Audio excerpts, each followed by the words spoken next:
Hörmətli xanım baş nazir, hörmətli qonaqlar, xanımlar və cənablar, ilk növbədə xanım baş nazir bir də Azərbaycanda sizi səmimiyyətlə salamlayıram. Azərbaycana xoş gəlmisiniz.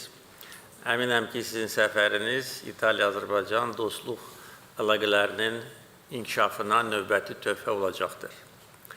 Bizim ölkələrimiz strateji tərəfdaşdılar. 2014 və 2020-ci illərdə strateji tərəfdaşlığa dair 2 bəyannamə imzalanmışdır və bizim münasibətlərimizin əsasını təşkil edən bu 2 sənəd və sənədlərdə təsbit edilmiş məsələlər bugün həyatda da öz əksini tapır və sizin bugün Azərbaycanda olmağınız bir daha İtaliya-Azərbaycan əlaqələrinin nə qədər dərin məzmunlu olmasından xəbər verir. Hər kəs bilir ki, siz bugün Ermənistandaydınız və Ermənistanda öz proqramınızı bitirib Azərbaycana gəlmək xüsusi bizim üçün məna daşıyır. Çox böyük rəmzi məna daşıyır. Eyni zamanda Azərbaycana göstərilən hörmətin və xoş münasibətin bariz təzahürüdür. Bizim siyasi əlaqələrimiz bildiyiniz kimi ən yüksək səviyyədədir. Eyni zamanda ticarət əlaqələrimiz də çox yaxşı vəziyyətdədir. İtaliya Azərbaycanın bir nömrəli ticarət tərəfdaşıdır. Keçən il bizim ticarət dövriyyəmiz təxminən 12 milyard dollar təşkil etmişdir. Təbii ki, əlaqələrimizin əsas istiqamətlərindən biri energetika sahəsində tərəfdaşlıqdır. Burada da biz uzun illər ərzində etibarlı tərəfdaşlar kimi bir-birimizi dəstəkləyirik. Azərbaycan İtaliyanın neft təchizatında 2-ci yerdədir, qaz təchizatında da 2-ci yerdədir və bizim üçün İtaliya bazarı həm neft, həm qaz üçün 1-ci dərəcəli əhəmiyyət daşıyır.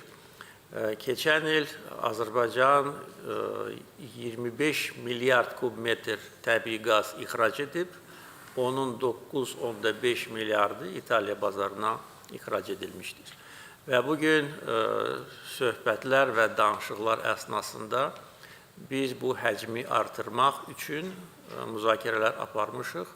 Bunun üçün təbii ki, Cənub qaz dəhlizinin tərkib hissəsi olan TAP layihəsinin genişləndirilməsi lazımdır. Artıq müəyyən dərəcədə genişləndirilib, amma bu proses davam etdirilməlidir. Bizim yeni əməkdaşlıq sahəmiz olan hərbi texniki əməkdaşlıq ümidvericidir. Bu barədə də bugün danışıldı. Birgə layihələrin həyata keçirilməsi, birgə istehsalın təşkil edilməsi, İtaliya texnologiyalarının Azərbaycan maliyyə vəsaitinin birləşməsi ilə əlaqədar konkret fikirlərimiz var. Bu barədə də geniş danışılıb.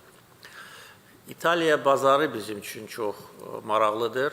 İtaliya iqtisadiyyatı xanım baş nazir rəhbərliyi ilə uğurla inkişaf edir və Azərbaycan Dövlət Neft Fondu son bir neçə il ərzində İtaliya iqtisadiyyatına təxminən 3 milyard dollar sərmayə qoyub və bu barədə bu sərmayələrin yeni layihələrə cəlb edilməsi məsələləri də müzakirə edilmişdir. Və əlbəttə ki, İtaliya şirkətlərinin Azərbaycanda uğurlu fəaliyyəti, bunun da çox böyük tarixi var. Hazırda 130-a yaxın İtaliya şirkəti Azərbaycanda fəaliyyət göstərir.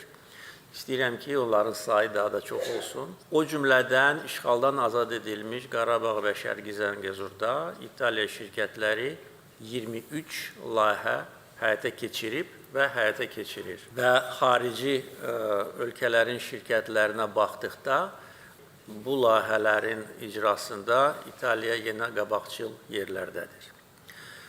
Və təbii ki, bütün bu biznes, kommersiya, ticarət əlaqələri, şirkətlərin birgə fəaliyyəti və digər məsələlərlə yanaşı biz bəlkə də ən vacib sahəni də unutmamışıq, o da təhsil sahəsidir. Keçən il böyük təntənə ilə İtaliya-Azərbaycan Universiteti Bakıda açılmışdır. Azərbaycanda təhsilin inkişafına bu universitetin çox böyük təsiri olacaq, töhfəsi olacaq. Bizə verilən məlumata görə artıq 500-dən çox tələbə orada təhsil alır və gələcəkdə onlar həm peşəkar mütəxəssislər olacaq, həm də ki, Azərbaycanın İtaliyada və İtaliyanın Azərbaycanda təbii elçiləri olacaqlar. Beləliklə, bizim dostluğumuz bundan sonra inamla davam etdiriləcəkdir. Bir daha, hörmətli xanım baş nazir və nümayəndə heyət üzvləri, sizi Azərbaycanda səmiyyətlə salamlayıram, ölkəmizə xoş gəlmişsiniz.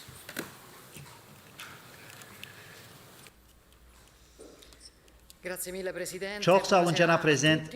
Hamınız axşamınız xeyir olsun deyirəm. Bugün burada, Bakıda olmaqdan çox məmnunam. Təbii ki, bir daha cənab prezident Əliyevə və bütün hökumətə bizə göstərilmiş çox səmimi qəbula, həmçinin bugün ərzində apardığımız çox məhsuldar diyaloqa görə təşəkkürümü bildirmək istəyirəm. Bugün ölkələrimiz arasında münasibətlərə gəldikdə bu siyasi baxımdan mənim üçün əhəmiyyətlidir. Çünki İtaliyanın baş nazirinin Azərbaycana rəsmi səfərindən 13 il ötür. Düşünürəm ki, yaranmış bu qədər uzun müddətli boşluğu doldurmalıyıq. Bu, özünü nəinki ölkələrimizi bir-birinə bağlayan dostluq münasibətlərində, həmçinin İtaliya və Azərbaycan arasında çox mühüm əməkdaşlıqda göstərir. Bununla belə, əlaqələrdə keyfiyyətcə böyük sıçrayış olub. Beləliklə, təbii ki, apardığımız çox geniş söhbətə görə təşəkkür edirəm. Söhbətimiz əsnasında daimi siyasi əlaqələndirmə yolu ilə əməkdaşlığımızı transformasiya etmək üzərində razılığa gəldik. Buradan gələcəyə aid prioritetləri birgə təyin edəcəyik. Düşünürəm ki, indi yaşadığımız mürəkkəb beynəlxalq müstəvidə bu çox əhəmiyyətli seçimdir. Bununla belə, ətrafımızda olan qeyri-sabitlik artır və aramızdakı aydın məsələlərin həlli daha böyük əhəmiyyət kəsb etməyə başlayır. Həmin aydın olan məsələlərdən biri təbii ki, İtaliya-Azərbaycan arasındakı münasibətlərdir. Bir mənalı olaraq əməkdaşlığımızı hər zaman səciyyələndirən sahələrdən biri enerji sahəsidir. İtaliyaya qaz və neftin ixracı, Ukraynaya qarşı Rusiyanın təcavüzkar müharibəsi başladıqdan sonra şərəflə təmsil etdiyim ölkənin enerji təhlükəsində müəyyən edici amil rolunu oynayır. Bu əlaqələrin möhkəmləndirilməsi barədə aydın şəkildə söhbət apardıq. Biz nəinki təchizat həcmləri, xüsusilə bütün sahələr üzrə sənaye tərəfdaşlığının keyfiyyəti üzərində çalışmalıyıq. Bilirik ki, enerji və bağlantılar eyni medalın iki üzüdür. İstərdik ki, Azərbaycan Avropa ilə Asiya arasında fundamental qovşaq rolunu möhkəmləndirsin.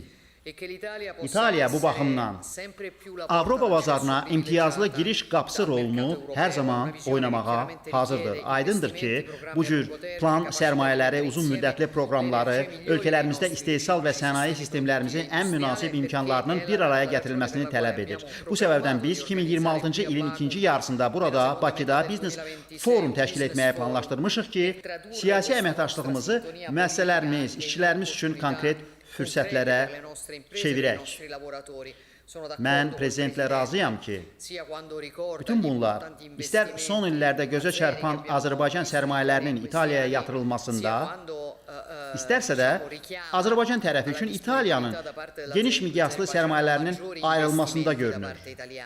Cənab prezident, söhbətlərimizdə qeyd etdiyimiz kimi təsdiqləyə bilərəm ki, strateji planların, inkişaf planlarının 360 dərəcəlik müasirləşmədə nəinki iki tərəfli qaydada, o cümlədən üçüncü ölkələrdə birgə işin icrasında çox böyük marağı olan çox saylı İtaliya müəssisələri var. Çünki energetika əməkdaşlığımızın yeganə sahəsi deyil, bir çox digər sahələr də var.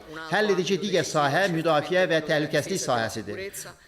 Bu sahədə aerokosmik sənaye, dəniz təhlükəsizliyi, mühüm infrastrukturun mühafizəsi, üstün texnologiyalar kimi sahələrdə İtaliyanın ən kamil nəticələrini dəyərləndirərək əməkdaşlığı dərinləşdirmək istəyirik. Biz elə bir model təklif edirik ki, sənaye sistemləri arasında əməkdaşlıq nəticəsində biliklərlə mübadilə, birgə inkişaf, regional sabitliyə töhfə verə biləcək gələcək perspektivli sahələr və nəhayət sənaye sistemlərimizi birləşdirən amillər olsun. Bununla belə dostluğumuz münasibətlərimizdə, cəmiyyətlərimiz arasında əlaqələrdə, mədəni bağlantılarda dərin köklər salıb. Burada, Bakıda Respublika Prezidenti Mattarellanın iştirakı ilə Azərbaycan Diplomatik Akademiyanın nəzdində açılmış universitet İtaliyanın 5 nüfuzlu universiteti ilə əməkdaşlıqdan formalaşmışdır. Yekun nəticədə bütün bunlar mədəniyyət, gələcək nəsillər, xalqlarımız arasında əlaqələr, bugün həm mədəniyyət, həm ərzaq təhlükəsizliyi sahələrində əldə etdiyimiz razılaşmalar ümumi məramımızın rəmzi anlarıdır. Bütün bunlar eyni istiqamətdə inkişaf edir. Təbii ki, Prezident Əliyevlə İranla bağlı böhrandan tutmuş, bölgəmizdə baş verən və hamımıza aid olan hadisələrə qədər əsas beynəlxalq məsələlər ətrafında fikir mübadiləsi apardıq. Aydın şəkildə mənim üçün İranla ümumi sərhədi olan, İranla uzun ümumi tarixə malik ölkənin prezidentinin fikrini dinləmək çox maraqlı oldu. Bir daha arzu edirik ki, bu böhran mümkün qədər ən qısa müddətdə aradan qalxsın. Bu məqsədə xidmət edən hər hansı təşəbbüsə dəstək verməyə, bölgədə sabitliyin qurulmasına öz sadiqliyimizi bir daha vurğuladım. Mən həmçinin Azərbaycana, prezidentə və Azərbaycanın bütün hakimiyyət orqanlarına İranda təhlükə ilə üzləşən, ölkəni tərk etmək məcburiyyəti qarşısında qalan çox saylı İtalyan vətəndaşların təxliyə olunmasında İtaliya üçün lazımi əməliyyatları həyata keçirdiyinə görə təşəkkürümü bildirmək istəyirəm. Sizin tərəf bu işdə tam tədbirləri gördü və daha dəqiq desək sizə təşəkkür edirəm ki, Tehrandakı səfirliyimizin müvəqqəti olaraq Bakıya köçürülməsinə, təhlükəsiz şəraitində səmərəli şəkildə işləməsinə dəstək verdiniz. Bu dostluğumuzu nümayiş etdirən digər elementdir. Biz Azərbaycan ilə Avropa İttifaqı arasında dialoqun gücləndirilməsinin vacibliyini qeyd etdik. Enerji və daşımalar bir mənalı olaraq iki sahədir ki, Avropa daha vacib rol oynaya bilər və oynamalıdır. Beləliklə sərmayələrə dəstək, enerji şəbəkələrinə, beynəlxalq daşımalar marşrutlarına Azərbaycanın daha böyük inteqrasiyası təmin edilə bilər. Ermənistanla münasibətlər mövzusunu müzakirə etdik. Mən Birləşmiş Ştatların verdiyi təkən sayəsində tarixi mərhələni əks etdirən normallaşma yolunda İtaliyanın tam dəstəyini bir daha vurğuladım. Düşünürəm ki, 2026-cı il bu baxımdan mühüm ilə çevrilə bilər. Çünki çox vacibdir ki, bu dinamik regionun bütün potensialı istifadə edilsin. Həmçinin Ukraynada ədalətli və dayanıqlı sülhə yönəlmiş diplomatik səylər də öz nəticəsini verməlidir. Çünki ölkələrimiz çox dəstək göstərib, Ukrayna xalqının yanında olub. Bir sözlə, iş əsnasında bizi birləşdirən çox sayılı mövzular var. Söylədiyim kimi bu işləri birgə icra edə bilərik. Yekun olaraq bir daha bildirirəm ki, biz aydın məsələlərin az sayda olduğu dövrdə yaşayırıq və tam təbiidir ki, bu kimi hallar az olanda biz bir-birimizə daha çox bağlanmalıyıq. Məhz bu səbəbdən İtaliya Azərbaycanla həyata keçirdiyi mühüm tərəfdaşlığı uzun müddətli tərəfdaşlıq kimi görür və bundan sonra da uzun müddətli olmasını istəyir. Cənab Prezident, səmimi qəbula və bizimlə apardığınız çox maraqlı söhbətə görə bir daha təşəkkür edirəm.